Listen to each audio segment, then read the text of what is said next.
Once upon a time, at the edge of a small town, there was a dark forest that everyone feared.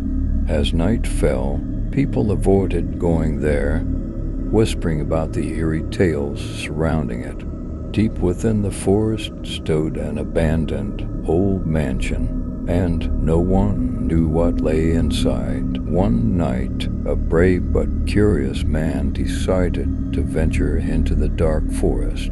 Despite everyone around him urging him to turn back, he didn't listen. With a lantern in his hand, he walked quietly into the depths of the forest. The night was cold and dark, and only the light from his lantern illuminated his path. As he walked, he heard the rustling of branches and the haunting calls of owls piercing the night, but he didn't slow down. When the mansion finally came into view, a shiver of fear ran down his spine, but he didn't turn back.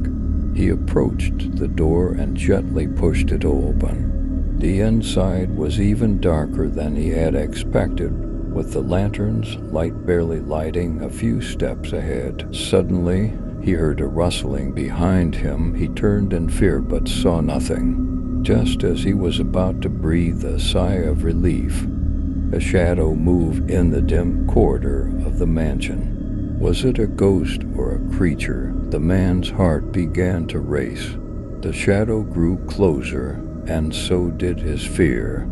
His breath caught in his throat, and his hands trembled. Moments later, the shadow came close enough to reveal itself.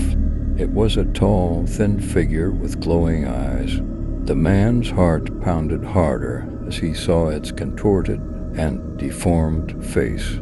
Its eyes stared vacantly, and deep, raspy breaths echoed through the silent night. As the figure approached, the man instinctively took a step back, but it only moved closer.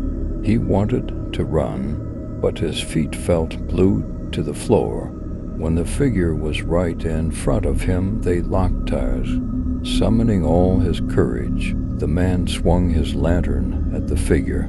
With a scream, the figure retreated and vanished into the darkness of the forest. The man, taking a deep breath to steady himself, bolted out of the mansion and ran back to the town. After that night, no one dared to enter the forest again, for they knew that the terrifying figure the man encountered might still be lurking in the shadows, waiting.